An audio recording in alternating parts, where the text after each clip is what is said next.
Labdien! Mani sauc Juris Ģērmans, un šī ir mana izstāde Madonas muzejā. Ko es gribētu teikt?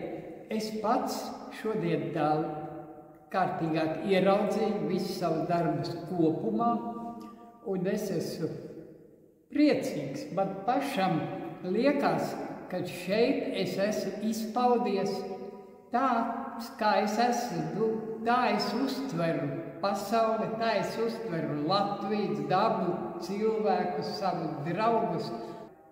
To es esmu darījis no sirds, visu mūžu ar kārtīgu skolu un labu profesionālu pamatu.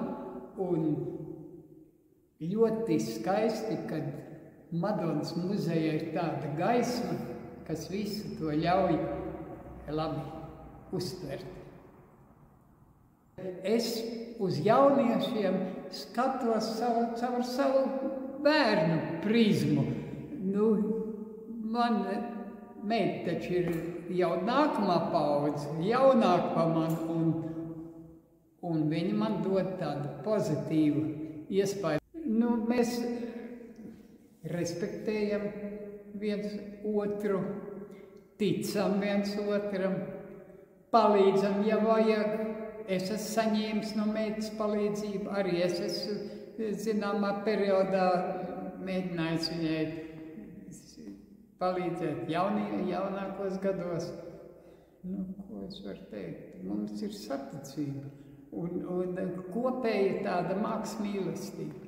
Caur savu jauno bērnu paudzi redzu arī vispārējo latviešu to jaunu.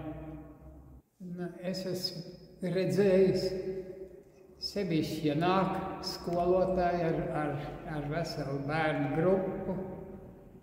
Tie bērni izskrien tai telpai cauri. Es jau apskatīju viņu, es novēlu, ja reiz tie skolnieki ir atnākuši uz muzeju, tad, lai mēģina iedzīvināties tā ilgāk, pastāvēt un paskatīties katru darbu atsevišķi, mēģināt saprast, ko tiešām tas mākslinieks ir gribējis pateikt. Ne jau to, kas tur attēlots, to pastāstīt, bet to sajūtu.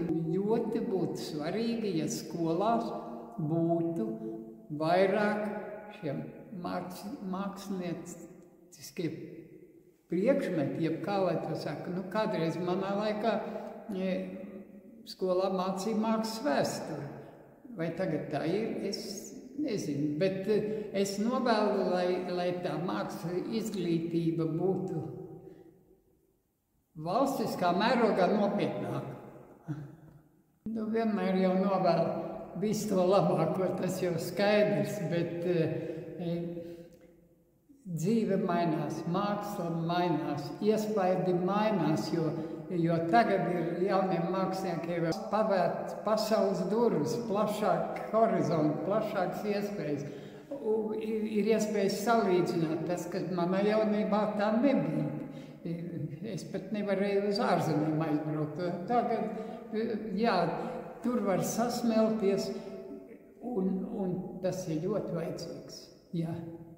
Es 11 gadu vecumā iestājos mākslas skolā, bet pirms tam mēs abi ar brāli piezīmējam pilnu māju.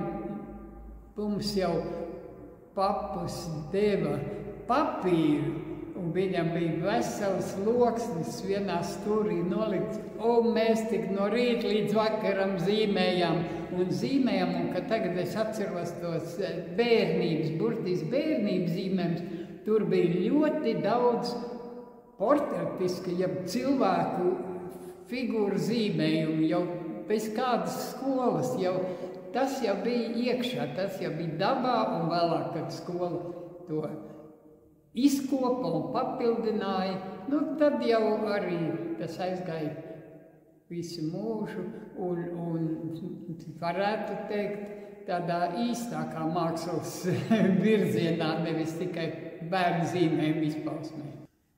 Mans galvenais iedvesmas avots, protams, ir dzīve, pasaule, cilvēki, sieviete, vīrietis arī un viss kopā. Un Latvijas daba. Madona man asociējas ar latvisku Latviju.